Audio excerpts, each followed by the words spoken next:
Bapak, Ibu, Saudara, dan anak-anak yang Tuhan Yesus kasihi dan yang mengasihi Tuhan Yesus, Shalom. Latar belakang dari bacaan firman Tuhan saat ini jelas adalah sebagai seorang hamba Tuhan, Nehemia sangat prihatin ketika mendengar akan keadaan saudara-saudaranya yang ada di Yerusalem. Sebagai seorang yang saat itu bekerja dekat dengan raja, dia merasa terpanggil untuk membantu dengan kemampuan yang ada padanya. Ia mengingat akan kasih sayang Tuhan pada umatnya yang sesuai dengan janjinya, yang akan menerima umatnya ketika umatnya mau kembali kepadanya. Karena itu ia memohon agar Tuhan membuka jalan melalui kebaikan hati tuannya Raja Artasasta untuk mengizinkannya kembali membangun tembok Yerusalem. Tentu ini pergumulan yang sangat berat, saudara-saudara, karena Raja Artasasta juga yang dulunya membatalkan atau tidak mengizinkan pembangunan tembok Yerusalem. Nah, saudara-saudara, tembok Yerusalem itu dipandang sebagai suatu ikon yang sangat luar biasa. Dan ketika tembok Yerusalem itu runtuh karena penjajahan Babel pada saat itu, akibat kedegilan bangsa Israel, maka Nehemia terpanggil, tergerak, peka dengan penderitaan bangsanya. Sehingga dia memohon kepada Tuhan. Dia berdoa, dia berpuasa. Begitu pedulinya Nehemia terhadap sesamanya, terhadap saudaranya. Sehingga ia keluar dari comfort zone, dia keluar dari zona nyamannya sebagai seorang juru minum raja. Lalu dengan rasa peduli dia mohon kepada Tuhan, agar Tuhan mengampuni segala dosa dan kesalahan umatnya bersama dengan dia. Kemudian dia mohon kepada Tuhan, agar Tuhan juga menggerakkan hati Raja Artasasta, tidak mengeraskan hati, sehingga dia bisa membangun kembali tembok Yerusalem. Inilah sosok Nehemia yang sangat peduli, yang sangat peka terhadap penderitaan sesamanya. Walaupun boleh dibilang begini, Nehemia tidak mau bantu juga tidak apa-apa. Iya kan? Nehemia bisa berpikir begini, masa bodoh, sekarang saya sudah senang, saya ada di istana raja. Kalian silakan menikmati penderitaan, itu boleh saja Nehemia berpikir seperti itu. Tapi itu tidak dilakukan oleh seorang Nehemia pada saat itu ketika mendengar bahwa tembok Yerusalem dan saudara-saudaranya yang masih ada di Yerusalem itu sangat menderita, saudara. Nehemia dengan kepekaan yang tinggi, dengan sikapnya yang rendah hati datang kepada Tuhan. Berdoa, memohon kepada Tuhan. Ini sekali lagi saya mau katakan, Nehemia adalah sosok yang terbeban atas penderitaan sesamanya. Nah, saudara-saudaraku yang Tuhan Yesus kasih dan yang mengasihi Tuhan Yesus. Dan kalau kita baca kitab ini sampai selesai, di situ dikatakan bahwa Nehemia berhasil membangun tembok Yerusalem itu. Ada banyak tantangan ketika dia membangun tembok itu. Ada banyak orang yang meremehkan dia. Ada banyak orang yang mengecilkan arti seorang Nehemia. Tetapi itu semua dilakukan, dihadapi Nehemia dengan semangat yang tinggi karena peduli terhadap sesamanya. Saudara-saudara, karena itu dari bacaan firman Tuhan saat ini dan dari penjelasan ini, judul renungan kita adalah terbeban atas penderitaan sesama. Peduli terhadap keberadaan sesama. Peduli terhadap kesusahan orang lain. Bukan bersifat masa bodoh. Itu judul kita, saudara-saudara. Karena itu dari penjelasan ini, mendengar penjelasan ini dan mengacu pada bacaan firman Tuhan serta melihat akan judul renungan kita pada saat ini, maka pengajaran yang bisa kita dapatkan antara lain sebagai berikut. Garis bawahi, peka terhadap keberadaan orang lain. Peduli terhadap kesusahan orang lain. Peka terhadap perasaan orang lain. Ya, maka pengajaran pertama yang bisa kita dapatkan, saya minta kita boleh buka kitab Ibrani pasal 10 ayat 24. Ibrani pasalnya yang ke-10 ayat 24. Kalau boleh saya minta tolong teman-teman presbiter, ada satu orang presbiter, baca buat kita ya. Ibrani pasal 10 ayatnya yang ke-24. Kitab Ibrani pasal 10 ayat 24. Ya, silakan siapa saja. Silakan Bung Erik. Ibrani 10 ayat 24. Marilah kita saling memperhatikan supaya kita saling mendorong dalam kasih dan dalam perbuatan baik. Ya. Marilah kita saling memperhatikan dalam kasih dan saling mendorong dalam kasih untuk melakukan perbuatan baik. Nah, saudara-saudara, salah satu makna dari ayat ini terkait dengan kepekaan, ya, kepekaan terhadap beban-beban pergumulan orang lain. Ya, salah satu makna daripada ayat ini adalah Anda dan saya tidak akan pernah berhasil melakukan tindakan kasih, ya, tindakan kasih yang nyata, atau Anda dan saya tidak akan pernah merasa terbeban akan beban orang lain kalau Anda dan saya masih diperhamba oleh sikap, oleh sifat egois. Betul tidak? Marilah kita saling mendorong untuk melakukan kasih. Ini tidak akan saudara dan saya lakukan kalau saudara dan saya diperhamba oleh sifat dan sikap yang penuh dengan keegoisan. Ya. Saudara-saudaraku yang Tuhan kasih dan yang mengasihi Tuhan Yesus. Paling-paling karena keegoisan saudara dan saya kadangkala bicara seperti ini. Ketika kita mendengar ada saudara seiman kita, ada mungkin saudara kita, bahkan saudara kandung kita, apalagi kalau orang itu pernah menyakiti hati kita. Ketika dia mengalami pergumulan, kita bilang apa kadangkala? Cidako. Ngana rasa itu dia. Betulnya anda? Betul, boleh jujur? Boleh toh? Oh, karena saya juga sering begitu. Ya, karena keegoisan saudara dan saya. Ya, saudara dan saya tidak akan pernah bisa saling mendorong untuk melakukan kasih kalau saudara dan saya masih penuh dengan keegoisan. Ya, saudara-saudara, saya pernah menulis di akun Facebook saya. Ya, saya tulis begini: di saat kita sedang menidurkan keegoisan kita, di saat itu pula kita sedang membangunkan kebahagiaan orang lain. Ketika saudara dan saya menidurkan ego kita, maka saat itu juga saudara dan saya sedang membangunkan kebahagiaan orang lain. Jadi mustahil saudara dan saya bisa peduli terhadap orang lain kalau saudara dan saya ada dalam keegoisan. Ya, saudara-saudara, satu kali ada seorang ibu yang datang kepada saya dan bercerita begini. Pak Pendeta, saya dengan suamiku beruntung sekali pada saat libur memasuki Lebaran, kami dapat tiket untuk pulang kampung. Padahal Pak Pendeta tahu sendiri, ya, orang banyak membeli tiket dan untung-untungan kalau dapat. Jarak dari sini kan Pak Pendeta ke kampungku kurang lebih 3 jam. Puji Tuhan saya dan suamiku dapat Pak Pen. Lalu saya tanya kenapa? Ya. Nah saudara-saudara, dia bilang begini.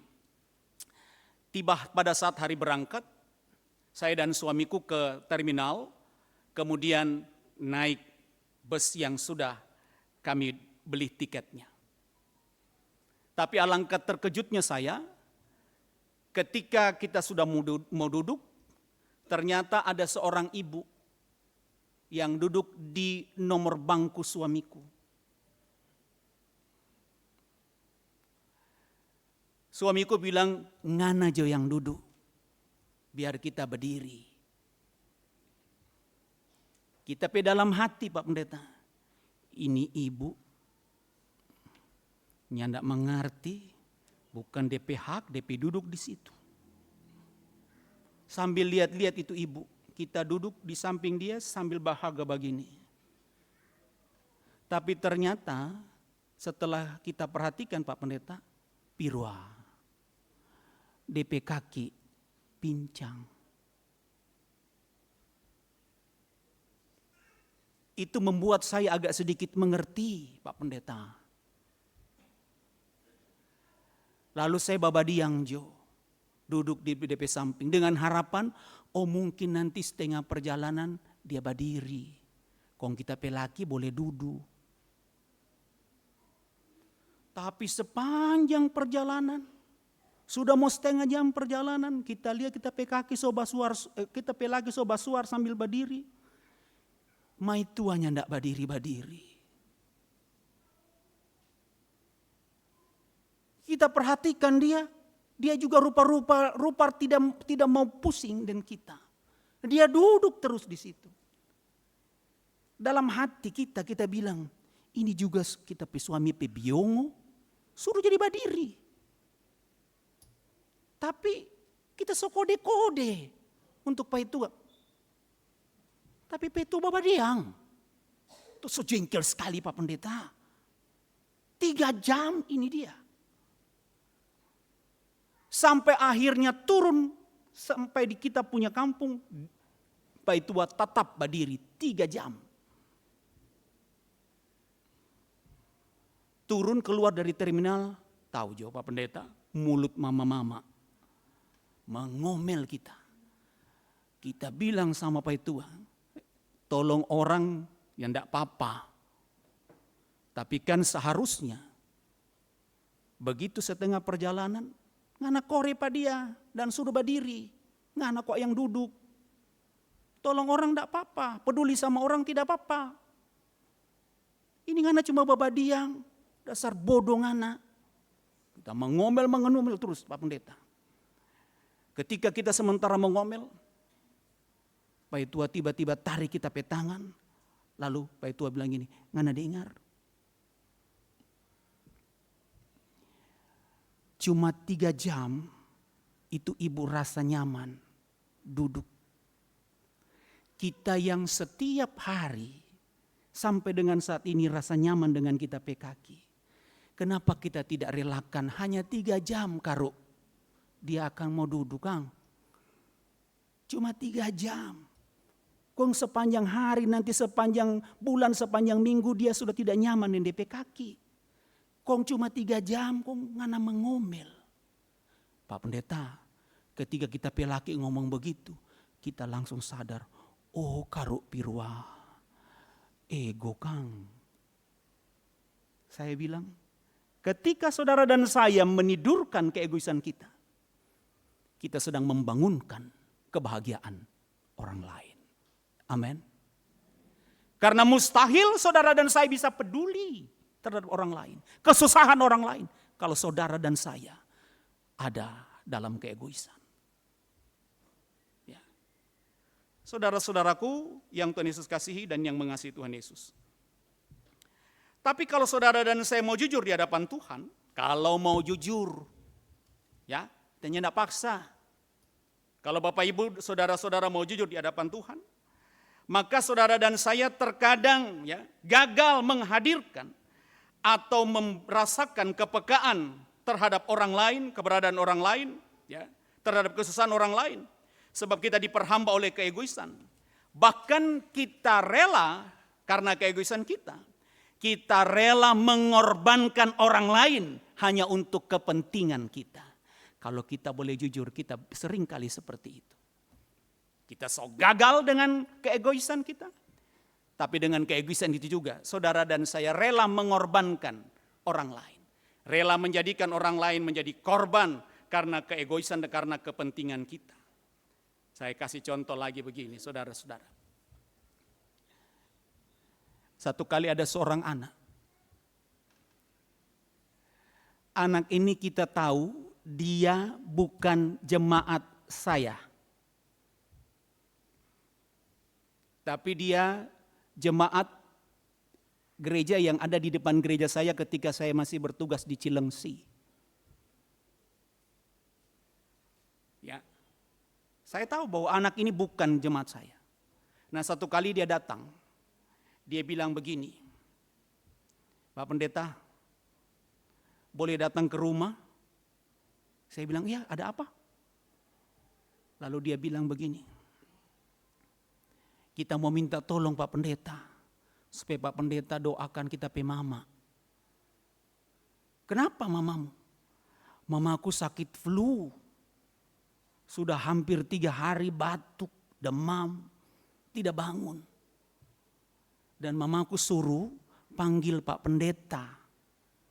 Saya bilang, saya? Iya, Pak Pendeta. Mamaku bilang, pergi di pendeta GPIB. Minta tolong berdoa.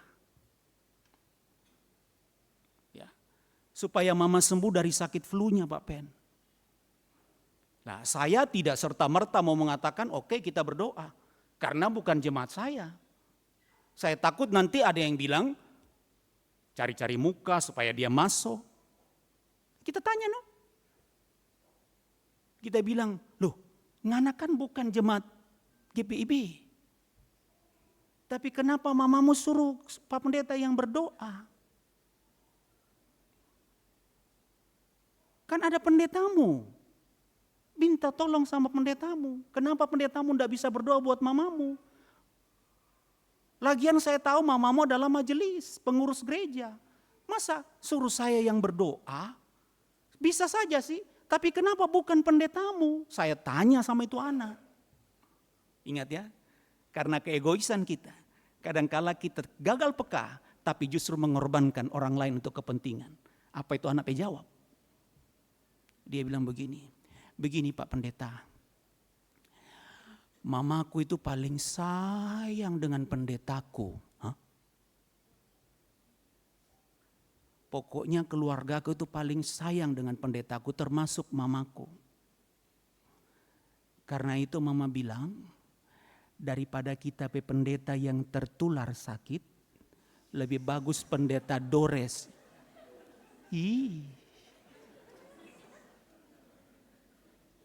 Ada ontak atau nyanda? Lugu itu anak menjawab begitu.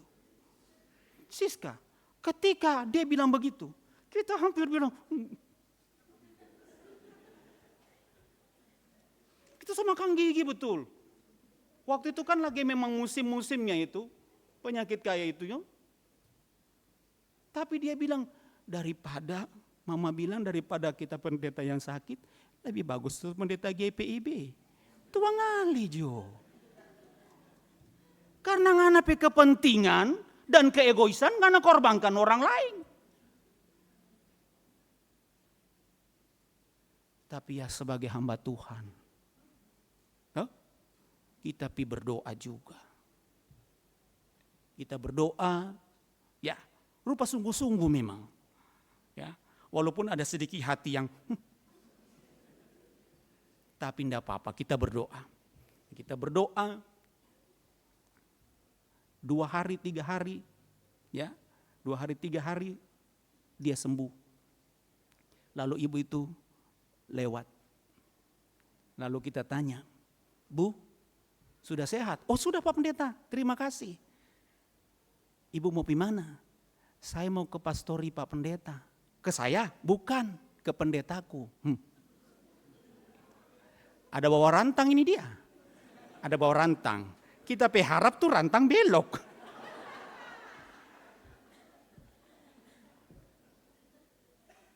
Oh kita bilang, oh mau pastori? Iya. Kenapa pendetanya?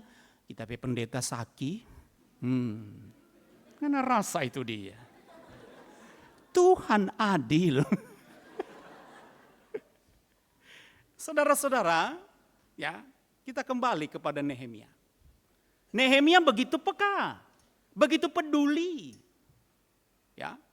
Dia meredam keegoisannya sebagai seorang juru minum raja, kemudian dia bertelut berdoa meminta kepada Tuhan agar Tuhan mengampuni dosa saudara-saudaranya dan memampukan dia untuk menjadi orang yang peduli dan bisa membangun tembok Yerusalem. Dan itu yang dilakukan dan berhasil. Saudara dan saya tidak akan bisa, sekali lagi, ini pengajaran pertama. Saudara dan saya tetap tidak akan peduli dengan keadaan orang lain kalau saudara dan saya ada dalam perhambaan keegoisan. Ibrani tadi bilang mari mendorong saling melakukan kasih, nonsen. Kalau saudara dan saya ada dalam keegoisan. Ya. Saudara-saudara yang Tuhan Yesus kasih dan yang mengasihi Tuhan Yesus. Pada bahagian lain, firman Tuhan juga berkata dalam Galatia pasal 6 ayat 2. Coba kita buka ya, mudah-mudahan saya juga tidak salah buka. Kesibukan di jemaat sangat luar biasa. Kemarin sementara saya tidak terlalu fokus dalam persiapan karena 1 hari ikut TOT untuk dalam rangka pembinaan Pelkat. Kong kita ditaruh di Pelkat PKLU lagi.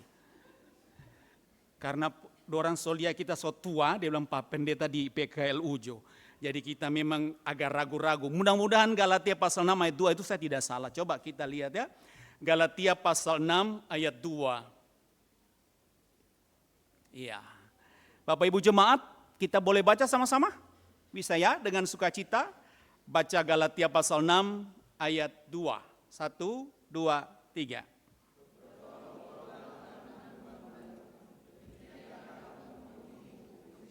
Iya. Bertolong-tolonganlah menanggung bebanmu, demikianlah kamu memenuhi hukum Kristus. Ya. Artinya apa ini Pak Pen? Artinya begini, ya.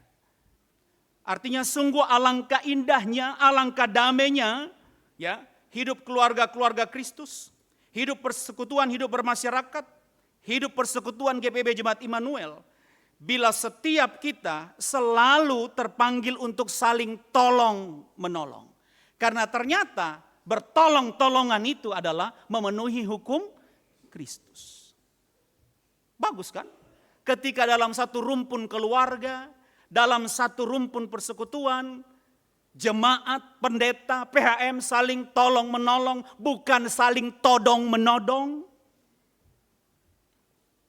Damai kah tidak? Damai itu indah.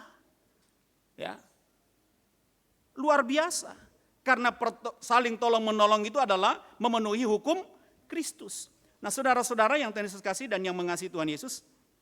Ya, saling membantu, saling menolong memenuhi hukum Kristus.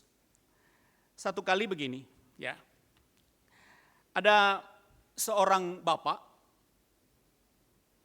Dia punya seorang teman yang mohon maaf tidak kawin. Ya. Bapak ini selalu memikirkan temannya yang tidak kawin itu. Mereka tinggal berseberangan desa. Sementara bapak ini ya kawin dengan satu istri dan banyak anak. Jadi bapak ini selalu berpikir begini. Kasihan kita petemang di sana itu, saya sendiri-sendiri dia kasihan. Alangkah baiknya kalau satu saat nanti kita kumpul, kita cari sembako, kita bawa pada dia. Karena dia sendiri, kasihan, dia sebatang kara. Ternyata temannya yang juga hidup sendiri berpikir yang sama. Dia bilang, Odo, kasihan tapi temang di desa satu. Banyak DP anak, banyak DP cucu. Aduh kita mau tolong pada dia. Kita mau bawa nanti sembako, semuanya kita bawa. Sama-sama mereka berpikir di malam yang sama. Dan mereka berniat untuk besok pagi sama-sama ya untuk membawa sembako. Saudara-saudara, singkat cerita pagi pun ya, sehingga mereka keluar dari rumah masing-masing sambil bawa sembako. Ketemu di pintu gerbang desa. Lalu satu bilang begini, mau di mana ngana? Yang banyak anak bilang, oh Pirua. Tahu Pirua toh? Nanti tua kona jelaskan ya. Kodong. Kita tahu ngana banyak anak. Pasti ngana banyak kebutuhan toh. Karena itu kita bawa ini semua sembako-sembako untuk ngana. Ya, yang sebatang kara ngomong begitu. Kita tahu ngana kebutuhan banyak. Lalu yang banyak anak ini juga bilang, kita juga kasih yang pangana. Ngana sendiri-sendiri karu. Bagaimana? Kita pikir Ngana tidak ada ini, ngana butuh ini, ngana sendiri-sendiri. Jadi kita juga pikir kita mau bawa sembako untuk ngana. Dorang dua baku peluk di situ, menangis. Ini cerita Talmud Yahudi. Ketika dorang dua berpelukan di situ, katanya di situ didirikan satu tugu yang berjudul kasih persaudaraan. Alangkah indahnya ketika saudara dan saya saling bertolong-tolongan. Miliki kepekaan untuk bertolong-tolongan. Ya. Saudara-saudaraku yang Tuhan Yesus kasih dan yang mengasihi Tuhan Yesus. Ya. Saya mau bilang seperti ini saudara-saudara. Ya. Anda dan saya, ya, kita semua tidak bisa, Anda dan saya tidak harus menjadi sama seperti Nehemia, ya. Lalu harus menolong orang lain. Saudara dan saya tidak perlu jabatan untuk menolong orang lain. Betul? Ya. Selama saudara dan saya sadar bahwa saudara dan saya memang dipilih oleh Allah untuk melakukan tindakan menolong orang lain, maka saudara dan saya tidak perlu sama seperti Nehemia, harus punya jabatan dulu baru tolong orang. Ya. Karena itu jangan tahan kebaikan itu, kebaikan daripada kita untuk menolong orang lain yang berhak untuk menerimanya, padahal engkau mampu menerimanya. Begitu saudara-saudara. Jadi pengajaran ketiga, Anda tidak harus menjadi sama seperti Nehemia, sama seperti Nehemia terlebih dahulu, lalu kemudian menolong orang lain. Tuhan juga sangat menginginkan saudara dan saya dengan keberadaan kita untuk menolong dan membantu orang lain, memiliki kepekaan orang lain. Jadi tidak perlu menjadi kaya dulu baru tolong orang. Ya. Jangan tahan kebaikan itu. Kalau kau mampu untuk melakukannya. Amsal pasal 3 ayat 27. Janganlah menahan kebaikan daripada orang-orang yang berhak menerimanya, padahal kau tahu melakukannya. Ya. Saudara-saudara yang Tuhan Yesus kasih dan yang mengasihi Tuhan Yesus. Ada seorang, ini kisah nyata yang saya kutip dari buku Renungan Harian. Ada seorang yang bernama Albert Lacey. Dia seorang penyemir sepatu dari Monessen, Pennsylvania, Amerika Serikat. Tapi dia bukan penyemir sepatu biasa, saudara. Dia penyemir sepatu luar biasa. Kenapa luar biasa? Ya, karena dia menjadi tukang semir yang selalu mempunyai sikap tolong menolong dengan kepeduliannya. Ya. Katanya setiap hari dia ada di sebuah rumah sakit, di gerbang rumah sakit untuk menyemir sepatu, menawarkan jasanya menyemir sepatu orang-orang yang ada di rumah sakit itu. Dan tahu nggak, dia punya hasil, dia bikin apa? Ternyata dia sisihkan penghasilan, hasil dari menyemir sepatu itu. Ya. Sampai mulai dari tahun 80-an sampai dengan 2013 dia rajin menabung. Dia sisihkan senilai uang-uang itu yang dia dapatkan, dan dia berhasil mengumpulkan senilai $200,000 Amerika. Yang kalau dikurskan saat itu bersekitar hampir 1,9 miliar rupiah. Tujuannya untuk apa? Untuk membantu orang-orang miskin yang dirawat di rumah sakit itu, khususnya untuk anak-anak yang menderita tumor otak. Ilustrasi ini mau mengatakan, Anda dan saya tidak perlu settle dulu, tidak perlu kaya dulu untuk peka terhadap orang lain. Betul? Ya. Karena Tuhan mau pakai Anda, mau pakai saya untuk melakukan yang terbaik. Ya. Tapi apa yang kadangkala saudara dan saya lakukan? Ya. Dengan kata lain, kadangkala saudara dan saya sudah diberkati Tuhan dengan luar biasa, tapi saudara dan saya tidak mempunyai kepekaan untuk menolong orang lain. Bahkan dengan keegoisan kita mengorbankan orang lain untuk supaya kita mendapat keuntungan. Ya. Jangan menahan kebaikan ketika kau tahu kau mampu untuk melakukannya. Saudara dan saya diberikan kemampuan untuk peka, untuk menolong orang lain. Tapi saudara dan saya tidak mau melakukannya karena apa? Saudara dan saya perhitungan untung dan rugi. Contoh yang terakhir saya kasih begini deh, supaya jelas. Ada seorang bapak. Ini cerita saja, ini cerita. Ini bukan kisah nyata. Ya, begini. Ada seorang bapak kaya raya. Kaya sekali. Tapi apa? Dia sifat itu koncudu. Tahu koncudu? Pelit, seke, sekakar. Apa lagi? Orang Ambon bilang kawaja. Bener entah? Paling kawaja. Bahkan kalau perlu dia bisa menghalalkan segala sesuatu untuk dia tambah kaya. Ya. Nah, saudara-saudara, satu kali temannya mengunjungi rumah bapak yang pelit ini.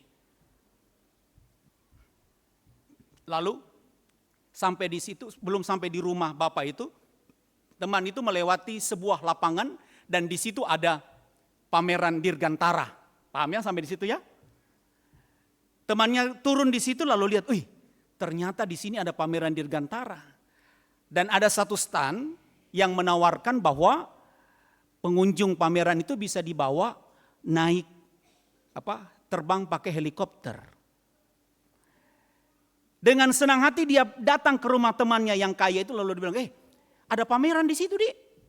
Ada. Temannya bilang, ada. Pameran dirgantara. Iyo, kita tadi sempat singgah di situ. Weh, kerennya. Kenapa? Ada di situ stand yang menawarkan begini. Kita bisa dibawa keliling-keliling kota di udara pakai helikopter. Traktir dulu Tapi dasar pelit, dia bilang, enggak ada uang. Tapi karena dipaksa, akhirnya dengan setengah hati, dia ikut. Si kaya yang koncuru ini ikut. Ya. Nah, sampai di tempat itu, ya, si pilot berkata begini, ya, Pak, mau naik? Ini bapak menjawab begini, iya, berapa harganya? Pilot bilang 1 juta 1 orang. Kok mulai dihitung? 2 juta. 2 juta ini habis percuma ini hanya dengan antar ini Biongo 1. Ya. Nah, dia sudah mulai berhitung. Nah. Terus temannya bilang 1 juta kecil gitu. Uangmu enggak berseri. Kecil itu. Bagaimana? Ayo Mi, naik. Karena dipaksa akhirnya dia setuju. Ya. Tapi ketika mau naik, si pilot berkata begini. Ya. Kalau naik bayar 1 juta. Ya. Tapi kalau sudah ada di atas nanti, dua-duanya tidak boleh bicara. Kalau sudah ada terbang di atas, dua-dua tidak boleh bicara. Lalu yang kaya ini tanya, kalau bicara kenapa Pak? Kalau bicara nanti didenda 5 juta. Waduh. Jadi diam, tidak boleh bicara. Satu kata pun tidak boleh bicara. Lalu naik. Tapi kalau tidak bicara Pak, kata yang kaya, kalau tidak bicara, kami kasih bonus 15 juta. Yang kaya bilang, ayo Pak, naik. Dia ajak temannya. Mulai naik. Pelan-pelan, masih biasa. Tiba-tiba pilot bikin manuver. Bengko-bengko semua. Pilot lihat, betul-betul dorang dua tidak bicara Takut denda 5 juta. Pilot semakin menukik, turun lagi dan sebagainya, tidak ada suara sama sekali. Pada saat turun,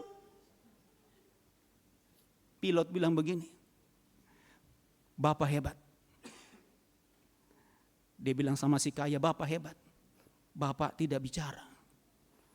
Kalau tadi diizinkan bicara, Bapak mau bilang apa? Dia bilang, kalau saya diizinkan bicara tadi tanpa denda, saya mau bilang, jatuh mi temanku. Coba lihat itu. Dia biarkan temannya jatuh hanya untuk 15 juta. Sekali lagi karena apa? Ego. Keegoisan. Anda tidak akan memiliki kepekaan kalau saudara dan saya hidup dalam keegoisan. Ya. Saudara-saudaraku yang Tuhan Yesus kasihi dan yang mengasihi Tuhan Yesus. Kalau Nehemia bisa, saudara dan saya pasti bisa. Amin. Masih banyak orang-orang di sekitar kita. Dalam keluarga kita. Dalam rumpun keluarga kita. Dalam persekutuan kita yang memedulikan kepedulian kita. Miliki kuasa Roh Kudus Tuhan. Sehingga saudara dan saya bisa melakukan tindakan kepekaan terhadap beban orang lain. Saya tutup dengan yang lagi viral. Ubur-ubur ikan lele. Jangan lupa perlakukan kasih, Le. Amin.